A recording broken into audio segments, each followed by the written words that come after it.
Buongiorno e bentornati al Laboratorio di Pratiche Sociali, siamo al penultimo appuntamento e stamattina accogliamo Maria Mur Dean che ricordiamo è direttrice di Consonni, un'organizzazione di Bilbao. E stamattina Maria ci parla di un network che coinvolge Consonni e altre istituzioni europee, fra cui Situations, Vector e Score. Il network si chiama MPAP. Appunto ciascuna di queste organizzazioni sta sviluppando un discorso intorno all'arte nello spazio pubblico e quindi ascoltiamo Maria e il suo racconto. Good morning and thank you very much for the invitation. This is jumping. Okay. Thank you for the invitation to Basso again. Here we are, another day, with this crowded audience. Thank you very much for coming.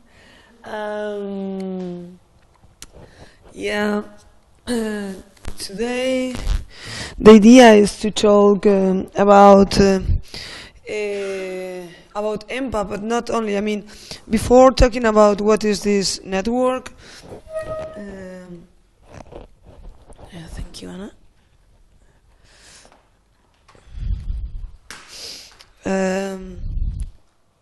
My idea was to little bit also connect. I was talking to Isaiah, and she told me what she explained the other day about the idea of the common and the publicness, and so I wanted to share with you the idea of what we understand as public art, or how we see Consonni ourselves in connection with the idea of public art.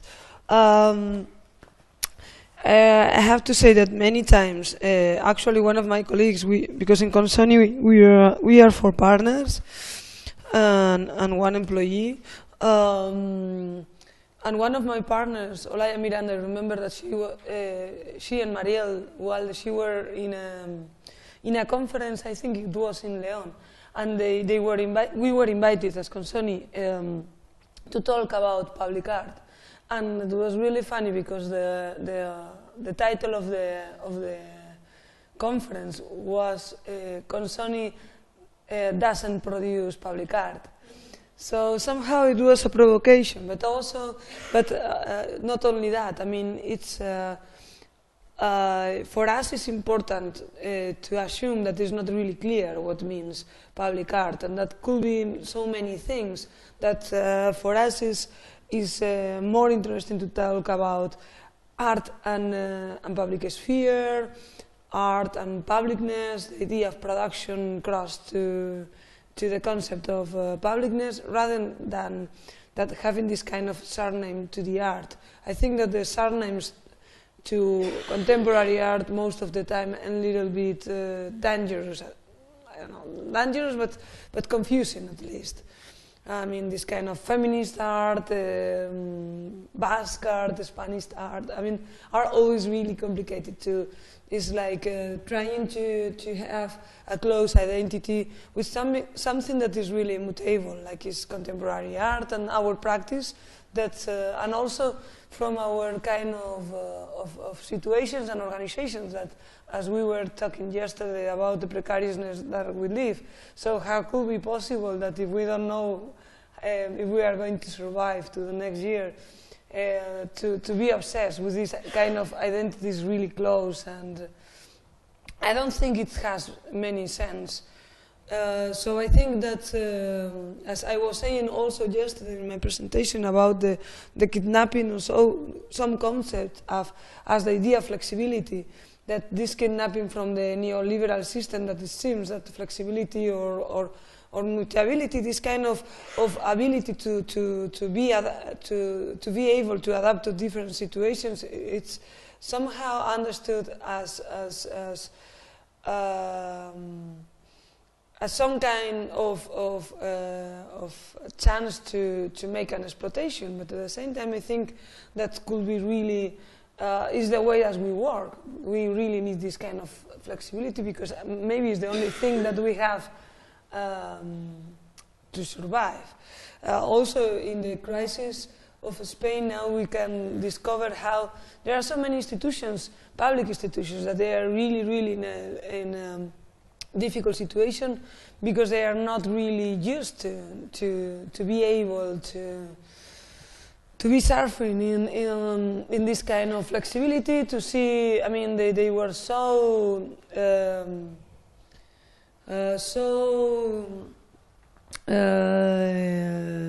adapt to a certain situation that if this situation is changing, they are not able to change. So I think that this is really in connection in how we work. I mean, this kind of possibility or being flexible to change and to adapt in many different situations is somehow really related in the idea as we focus on Consonni. I mean, as we focus the work and also the identity as producer, but also the identity in relation with this concept of public art. So that's why even some of the time, I mean, even we are part of this network of European Network for Public Art Producers. When the first time that they came to us to invite us to be part of this network, our answer was that we don't work with public art. And it's a really funny discussion because every time that I say that, I mean, my colleagues from MPAP, Tati, for instance, she's always saying, it's funny that you say that because you produce the same project as SCORE has produced, but we say that's public art and you say that it's not. For me, it's not that it is or is not public art or what it means. It's more this idea of understand the public sphere. I mean, Rosalind Deutsch was saying that is rather than more interesting than but talking about the public space is more interesting to talk about public sphere in this Hannah Arendt way of understanding, or even Habermas. I mean, this way of using the power of the possibility of art to through an action. Try to have public sphere, and this public sphere means this ability to have a public discussion, to have a debate about different concepts. I think this is more, and this could happen now. I mean, now I'm in streaming, so I'm not only in Bari, maybe I'm in connection with someone in Korea. Hi, Korea. And Dubai.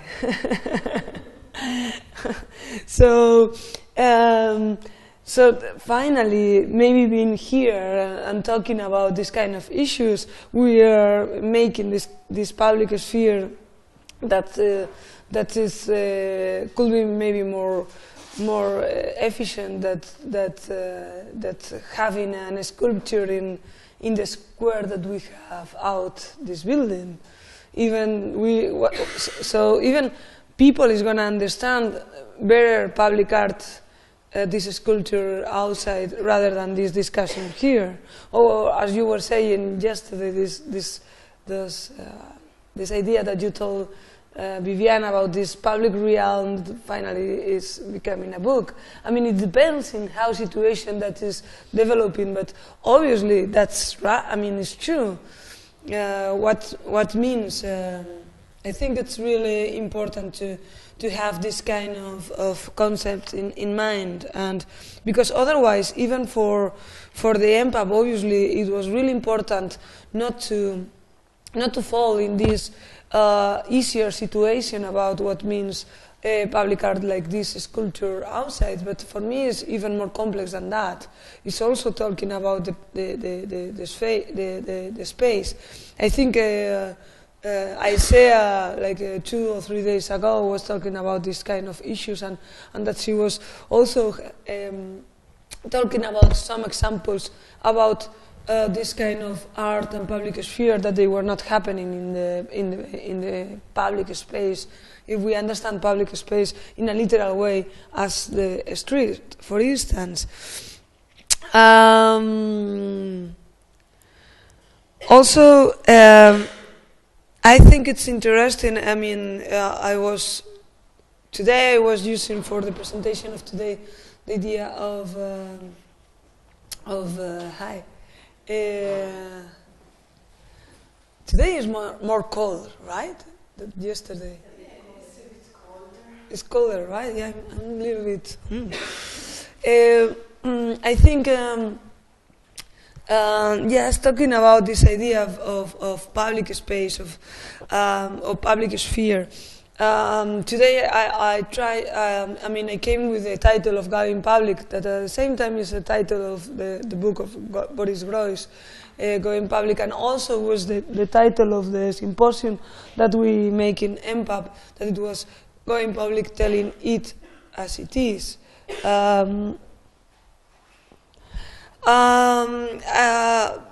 The title of the symposium was not in relation with the book of Groys, but for me this book is really inspiring. I really like the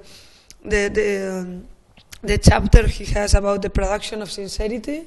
Maybe each time that I see production, but this idea of production of sincerity, and I think is focused a lot in this idea that yesterday we were talking about the social, the production of the production relation that is really focused or in relation with the social relations, and I like when he's saying something that somehow I think it's related with the idea of how we understand this public sphere, when he says that now if an artist does manage to go beyond the art system, this artist begins to function in the same ways that politicians, sport heroes, terrorists, movie stars, and other minor or major celebrities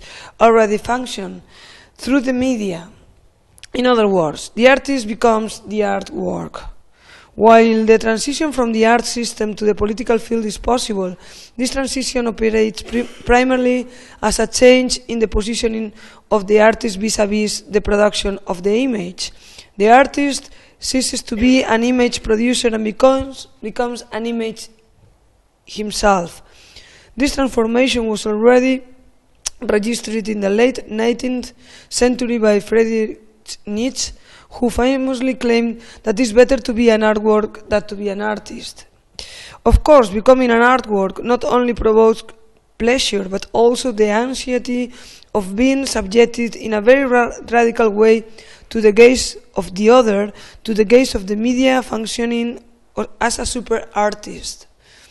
I would characterize the anxiety as one of self-design, because it forces the artist, as well as almost anybody who comes to be covered by the media, to confront the image of the self, to correct, to change, to adapt, to contradict this image.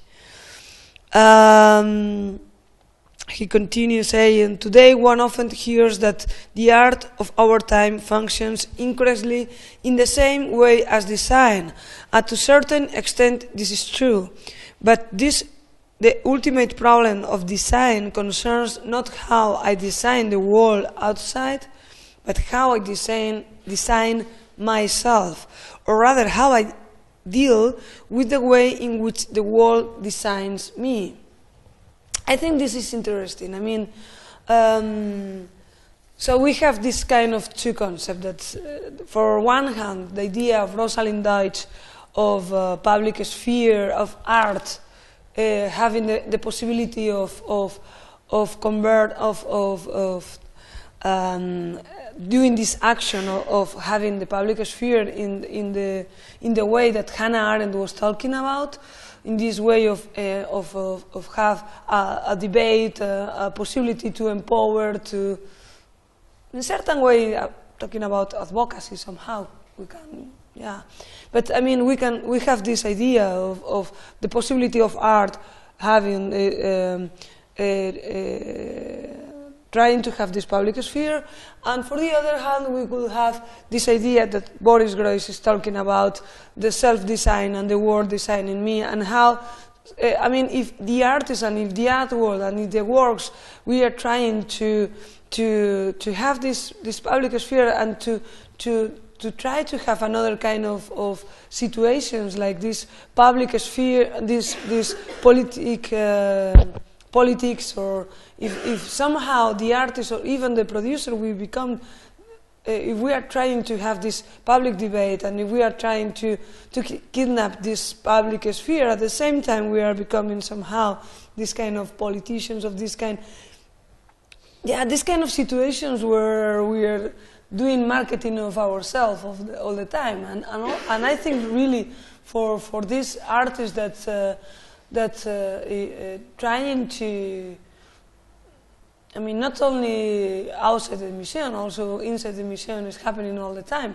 But I think that we are in this kind of situation where it's true the artist has become the artwork itself, and not only the artist, also the curators. I remember in this last Istanbul Biennale, there was a debate with Hans Ulrich Obrist, Charles S. I mean, I always forgot the name, but the one from Documenta this year, this woman. Yeah. So they were the most famous curators now, and it was really interesting because they were talking about the idea of no authorship. I mean, this idea of like in a collaboration that they were doing together, where the idea of the authorship was not so important. And someone from the public, bless you, was saying, was asking how they see themselves as this kind of super famous curators that they have become, like really a level. And somehow has forced also to a new generation of curators to understand the curating work in the same way. Like if you are not in the most important situations in Sao Paulo or wherever it's supposed to be, you are like lost somehow. And in these super important situations, you have to be someone, and you have to be your own mark. So I think it's something that is not only affecting to the artists, but also to curators, to producers, and it's really related to something that I really believe, that is this creation of public sphere. So public sphere is really important, but at the same time could be really a tricky situation where you have to be like the one selling your own self. So yeah, even I don't like the concept of public art, and I like the idea of this public sphere. I also see the dangers of talking about these situations of public sphere, because, for instance, also when we were preparing the project with MPAP, we also were talking a lot. We were talking about the dangers of talking about experience and ephemeral actions.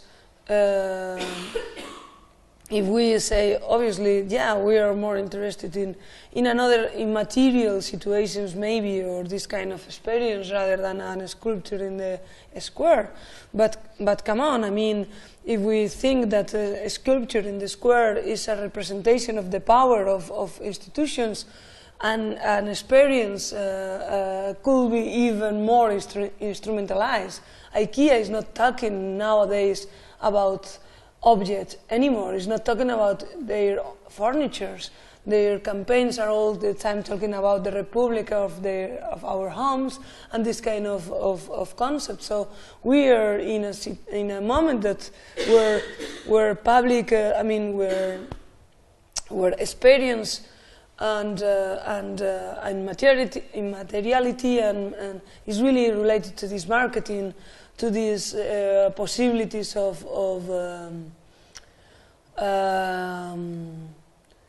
yeah, speculation and instrumentalization of this kind of concept. So again, even I'm totally agree and I'm defending this idea of Rosalind Deitch of the ability of art of making public sphere, and not only ability, and that I think that we have to work in that sense. At the same time, I think that we have to be really aware that this is not meaning that we are in a secure space where, okay, now we are out of the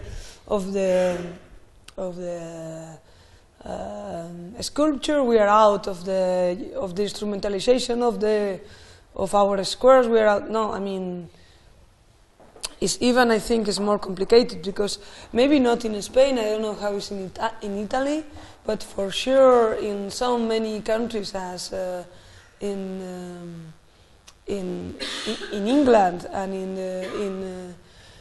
in Holland. I mean, it has been really useful for them to instrumentalize this kind of practices, no, in the name of the social action. I mean, the social engaged practices obviously are really interesting for me, but we have to be really careful how we use.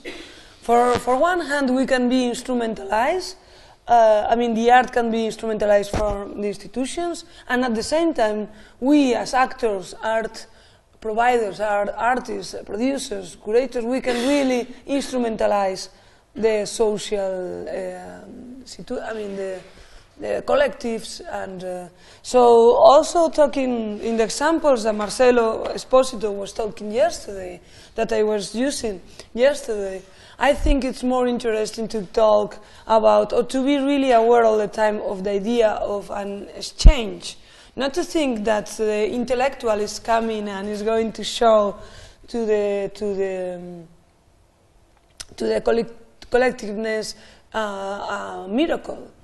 I think that is more interesting to talk about the exchange and what us as community of art we are going to learn about being in exchange with another people, and that has to be in the both sense. Also, in the example that Isaiah was sharing with us yesterday, what happens if you are arriving to a place where they are not really interested in what you are going to offer? Maybe in that situation it doesn't make sense to continue talking, I mean, about, yes, participation, social engaged practices, what means in that sense. So we have to be, I think, really careful.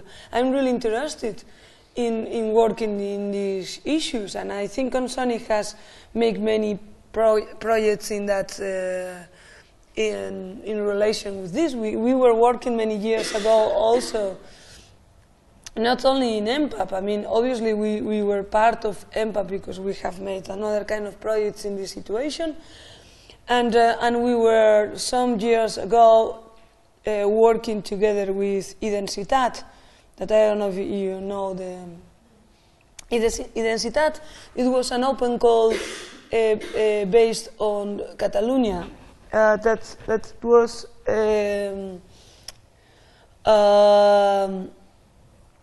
was this open call was an invitation to many artists to make an interventions in a small village, small towns of Catalonia, that Calaf, Manresa.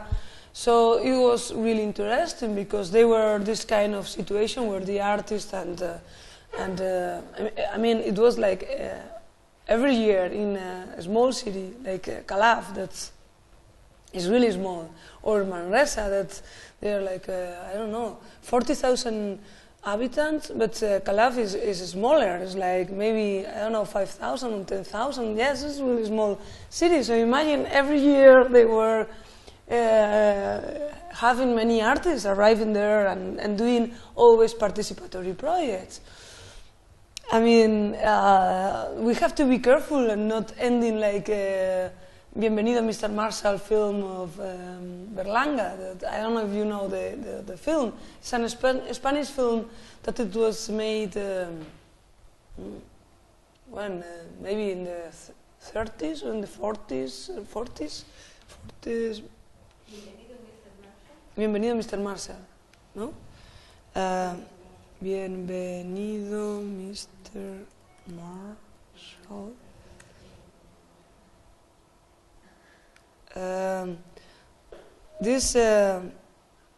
That would be amazing if I have with English subtitles, but I don't think. But it's a really interesting film. Oh. Oh.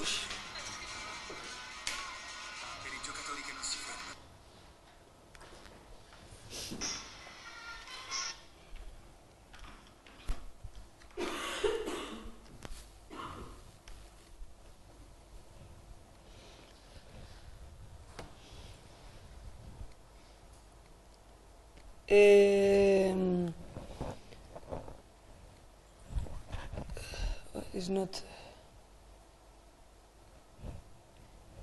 working.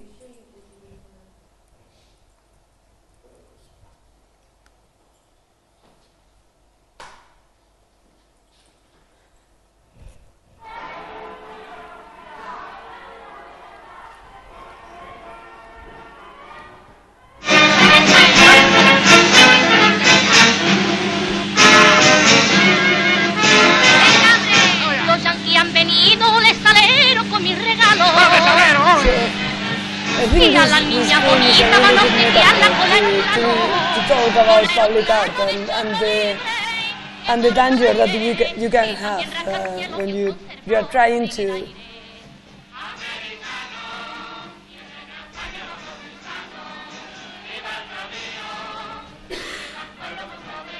This is a small town in Spain, but they are dressed up as Sevilla, from Sevilla, but they are not from Sevilla. They are from Aragon, I think, or Castilla. But they know that some American people they are going to go to the town, so they organize all the town to. They decided to be like Sevilla, because they thought that for America it's better to be like Sevilla. So they dress all the town like Sevilla. And she's singing like, with this flamenco, and she's saying like, Americanos, welcome America, that you are coming and you are coming to the town. So all the film is like how they are all organized, and they are. I'm going to ask to the American people this and this and this, and I need this. And in the end of the film, they appear like 3-4 cars with the flag of United States. They go through the town and they didn't even stop. So I think this film is an example of what could happen with this kind of participatory public art, social engaged practices, participation.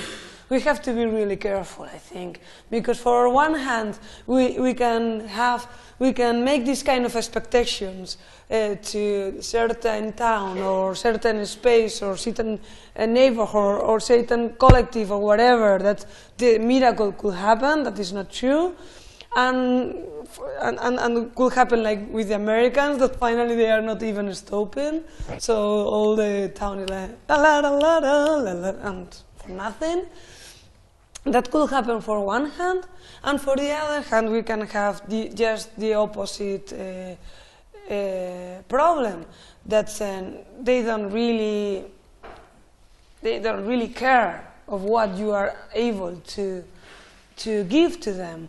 So I think that we have to, yes, I'm interested in this kind of practices, but also I have to say that after being working many years, I'm really afraid of the word participation, for instance.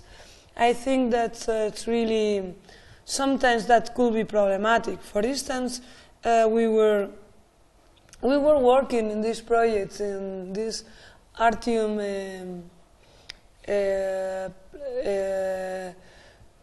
The title of the project was Artium Plaza Urban Launch. It was a research about public sphere, taking the square of the Artium Museum as a case study.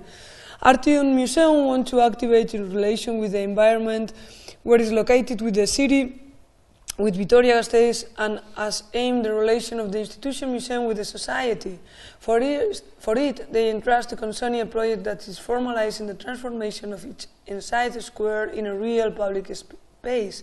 A square that in these moments is the paradigm of the public space without public use. Yeah, it's funny, sorry to interrupt, it's funny the use of real public space. I would like to ask you what do you mean when you say what is real public space? I mean, in this specific moment when we were saying yesterday that a book can be a real public space, the screen can be a real public space, it's interesting that a square can be defined as a real public space or can be turned into a real public space. That's the interesting thing, that the square, that's in many situations. I mean, just remember what happened in Istanbul or in Cairo. I mean, how the squares has become a really symbolic icon nowadays of the demonstrations of the. Well, not only nowadays. I mean, this is something not new. I mean, the square has been a public sphere for many years, for markets, for debates, for demonstrations, for even, I mean, in the French Revolution, when they were cutting the heads to the people, they were doing in the square. So the square is totally the icon of the public sphere. It is still the symbol of this. It is but in this case, in this square, it was not working in that way because it's a square that nobody is using for nothing. So that's why, and I like that you focus in that when we were using the real public space, because it was with this irony that the icon, the absolutely icon of the public sphere, that it could be the square, in this case was not even a public space because it's not really working, because nobody is using for nothing. So I think that finally the public space must be used somehow. And it doesn't mean that it must be used in a literary way, but for me, again, yes. What's the perception of this museum?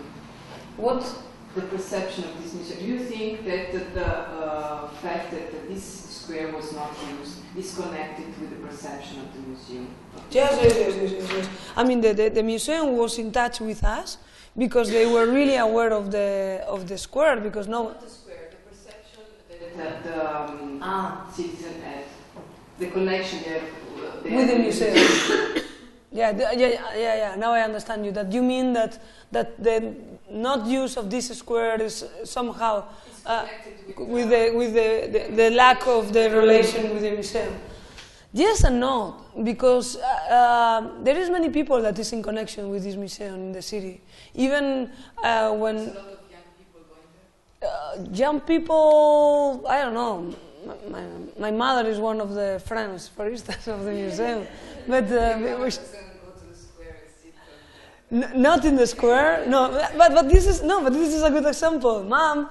I would have to say to my mother that I'm streaming and I'm talking about her. But I mean, now what my mom could be an example of what you are saying, because she's a friend. I mean, this kind of campaigns membership. She's a friend of the museum, not by Facebook, but by this kind of member. But she's never using the square. So many people was using the art. I'm going to show you exactly what is the. No, of course. I mean, because I was in São Paulo in July, and I was amazed how the square around the space, the public space around the museum, are so alive. Where? In São Paulo, Brazil. It was just impressive. And I think it was the openness of the institution to them that make all the place around it really live. Yeah, and why you think it was? I mean, these people or this around. I mean, it was because of the museum, or there was nothing to do. I think it was because of the museum program they have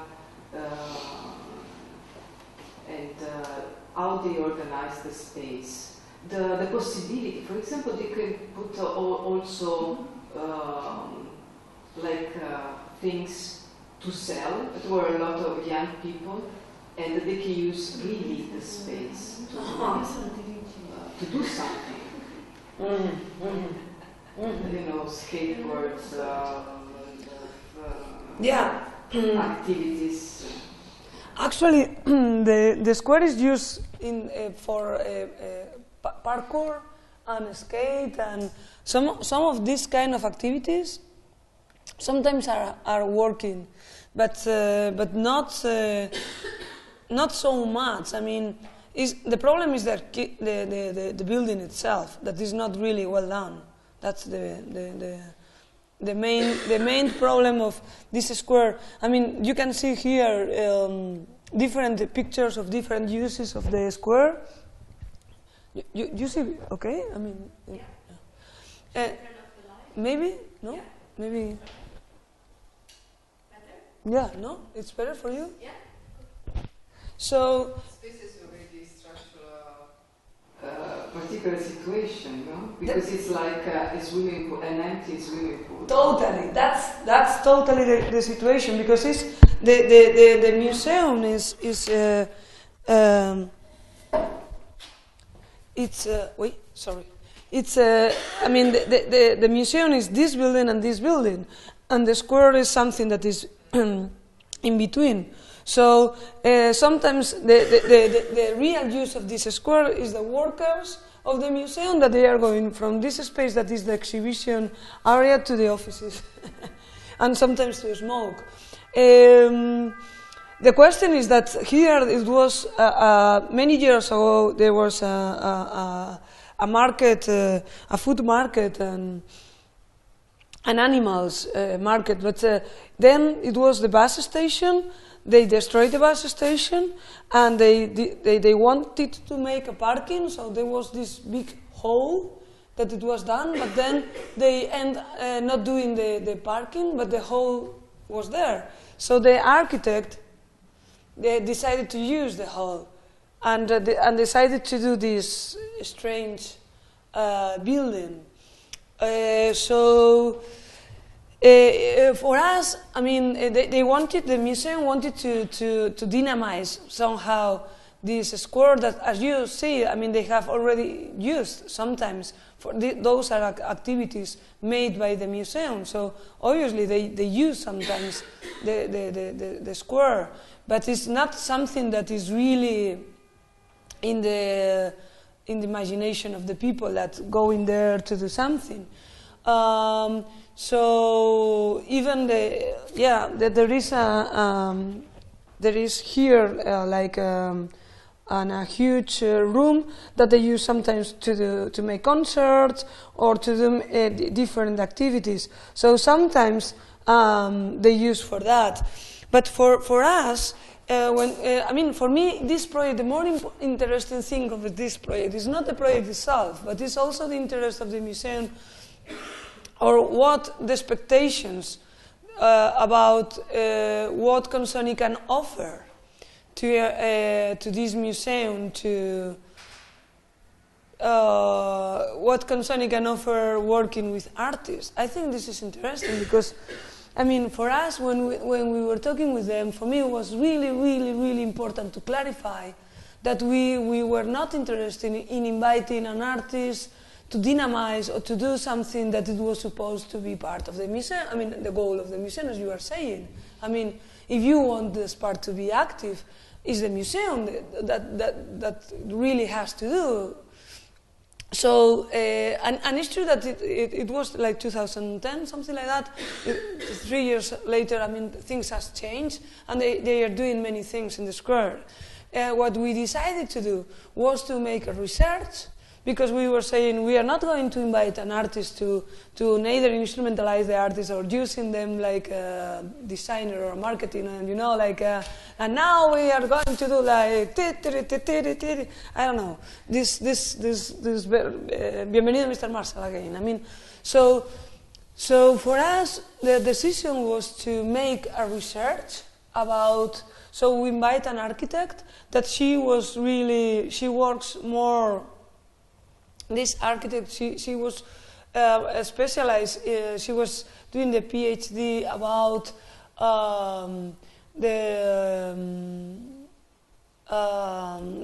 the relation of the architecture with the social environment and with the collectives and with the association of neighborhoods, how the city can be changed by the citizens, and how the architect could be a supporter for this kind of changes, but not in the idea of the you know, in the materiality of being constructed buildings. So she was really focusing this. She was a researcher, and so she was really interested in being part of the project. So we invite her, and she was doing like. She was doing a research about all the areas, not only the square that is inside, but also the spaces that are around, and we made like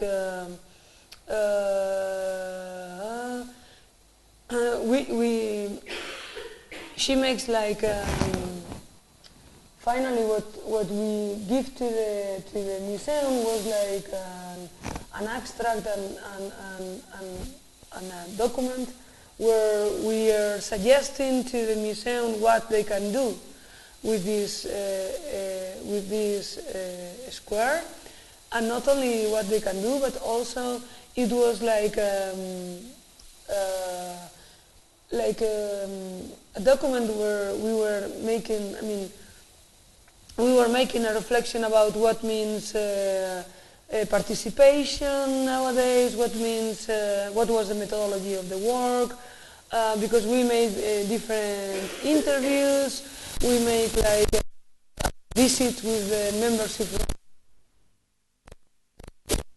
and workshops with many different people that they were working or living around the square. The research was also about the past, the story of the space when the bus station was there.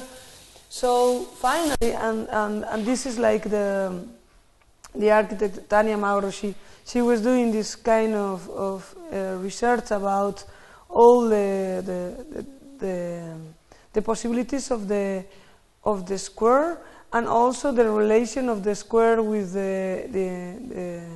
with other squares of the city, and also with the people that is living around. So we were making some interviews to the workers. We were making a visit guide to the members of the museum, and this visit was really interesting because we were making like a tour. Not to the square only, but to many different places around the museum, and we were making a discussion of what means that spaces if we are thinking as public and private spaces. So we were, for instance, it was really interesting because we were, for instance, in a fronton. Do you know what fronton is? This we have in the Basque Country this play. Pilota. Yeah, I have always problems. Sí, como jugar, eso es con la pelota. Palamuro. ¿Eh? Palamuro. Sí. No? When you have the ball and then you pick, like that. This. Squash. Not with a racket. Not with a racket. It will be more this. That is with the but this racket but no, not what? Yes, but you know. So, here, fronton mano. This is. So we have. So it was a fronton in the old part of the city, but it was really interesting because it was a squat fronton. It was a fronton that it was at the beginning was part of a palace. So people from the old part of the city, they decided to occupy this space, and now they are organizing this space for the citizens. So and also it's really interesting because it seems that this play of the with the ball and the hand is something really Basque. We are really related to the Basque tradition, but at the same time also for the gypsies. So finally, is this fronton that is occupied and is squat fronton is used for the citizens, and you have the key in a bar. So you go to the bar and you take the key there, and you use the fronton with your friends, and then you have to clean the space.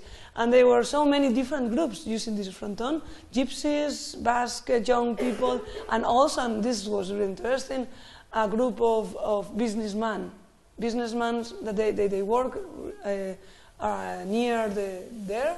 So they go to the fronton to relax together and to play, but they don't want to clean the space. They were saying, why we don't hire someone to clean the space?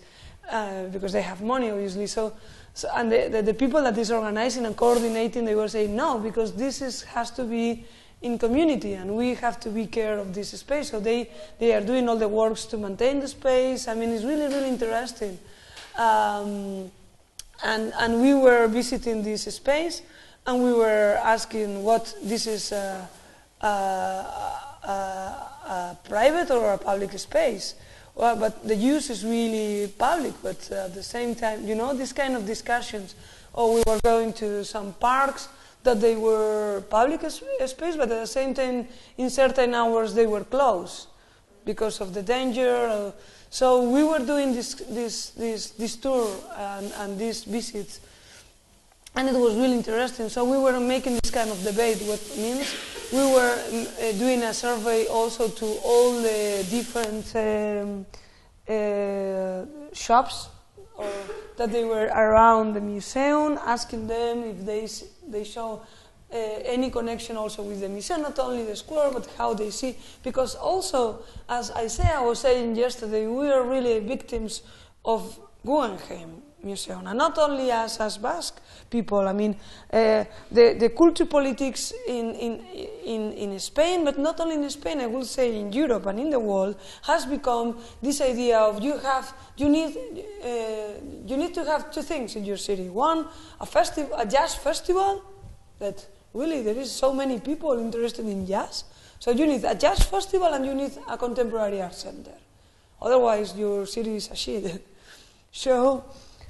So it's really interesting because the people, the commercials, I mean the people from the shops, and they were expecting art museum to become like a Guggenheim, that many tourists they are going to come, and this is going to be an icon, but obviously the building is not the same. So finally, it's not only the program; it's also the building as an icon.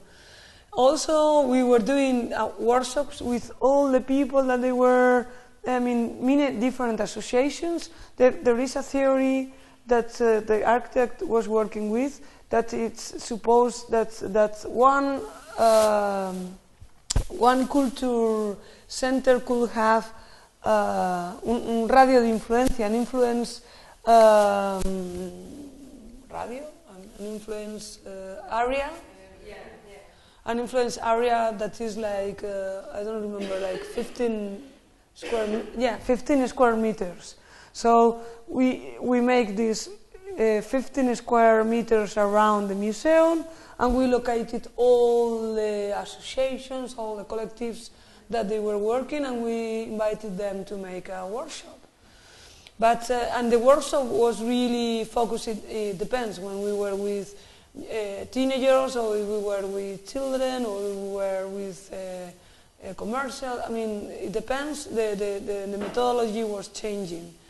But again, we can't talk about participatory project. I think participation must be something that is really, again, an exchange. In this case, we were asking them for their opinion. So this is not participation. This is a consultant.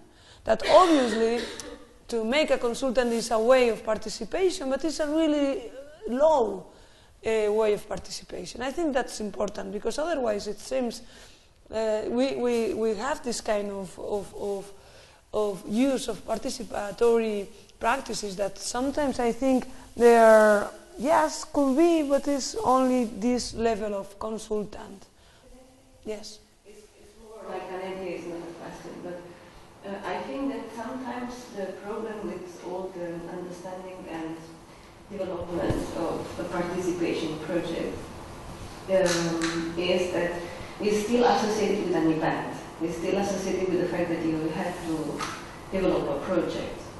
While in reality, I think that maybe one of the suggestions or the solution for all of us could be to look at participation just as the meaning it is, like take part of something, which is also to take part of the public real and to be attentive towards certain things that doesn't need an event. Like, for instance, not totally. Like, this is an example somehow. Yeah, like sometimes we forget that in the past there were fountains everywhere for people to drink water while they were walking in the cities. And right now we don't have any fountain, which means that if you really want to drink water, you have to enter in a bar and pay. Yeah. And could be one thing, that we don't need to make an event, but we could try to understand how we can provide certain services through art for the public real in a very subtle way. Another thing, in London, the benches for the public bus stop are very short, like maybe 15 centimeters. The reason why is that if there are any beggars or, like homeless, they cannot lie on the benches. So in this way, you create something that is absolutely unhospitable for human beings. Also for the human beings that are using the bus. So there are moms with kids that cannot sit properly on the bench just because there is not even enough space for your bus, for the body. So the kids sometimes have to stand in a very improper situation, which is cold, which is inhuman. It's not cozy at all. And it's just because the society is creating something that has to be unhospitable towards a certain specific community, which is the beggars and the homeless. Now, I don't want to say that we can do, many miracles in this society, but this could be something, instead of just thinking about the activation of a square or the use of a public place. I'm absolutely agree with you. Absolutely. I'm so agree that I'm now remembering the last time I was here with you, invited by you, in June, when Carolina Rito, is the name? Carolina Rito? When she was talking about the idea of no event. I was really inspired by that. I think it was really, really interesting how she was talking about these situations where contemporary art is fed by representation. So obviously representation needs communication, needs to be public. But what happened with these kind of situations where, as she was saying, we don't need to have the light on it, that maybe the situation needs to be in small groups, talking, and I think this project is an example of that, because finally there was like a final event, but it was not a real final event. I'm gonna show you. It was something more funny and really small, but what was really, really, really important was this kind of situation that they were not public at all.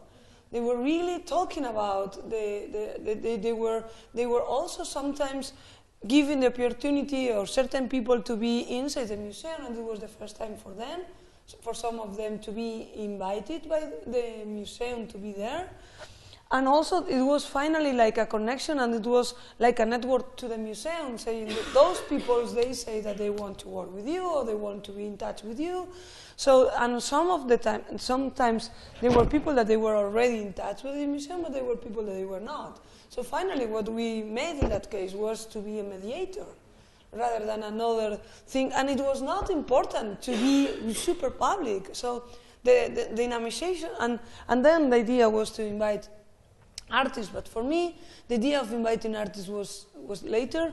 Then we made like a picnic in the square, and we invited the collectives but it was an event, but it was not a super public event, because the question was to say thank you to all the people that were taking part in all the workshops and everything. So we make like a breakfast there, and we were bringing, I mean, my mother came with a lot of food.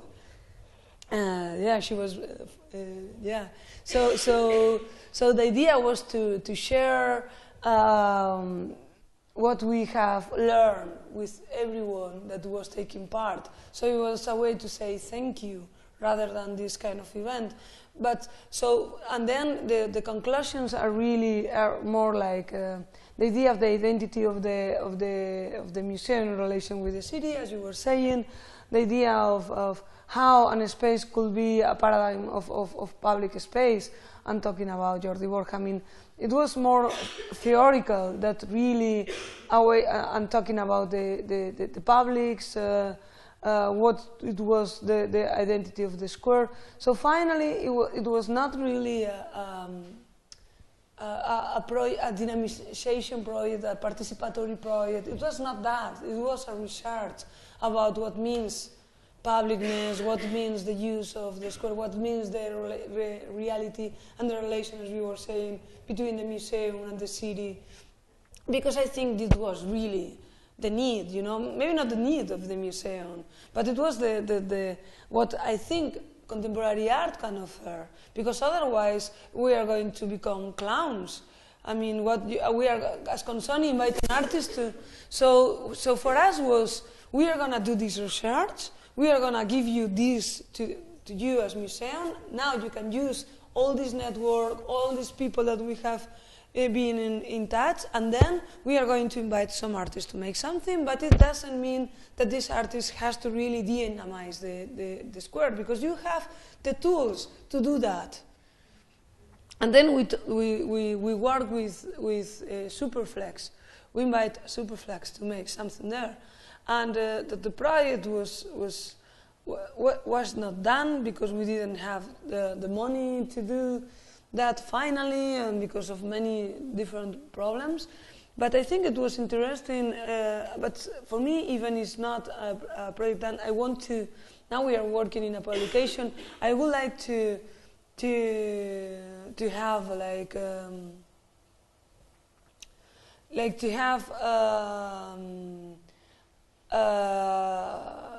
a representation of what we were working in.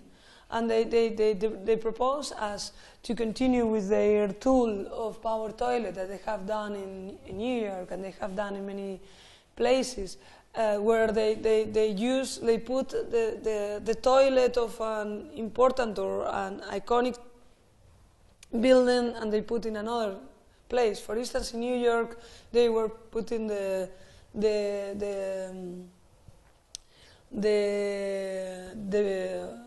toilet of the ONU, ONU, ONU, la ONU, yeah. And they put it in a park in Amsterdam. So finally, these toilets that they are the toilet of the power, because only the men, most of the time the men. Mostly, but not only, obviously, but I mean, men and women, powerful men and women, that they use this toilet. And also, I mean, obviously we can talk about Zizek and all the theory that he has about the idea of the toilet like an icon of powerness, and also somehow we can talk even a public sphere and the toilet as public sphere. But they put it in a park, and they become public toilets.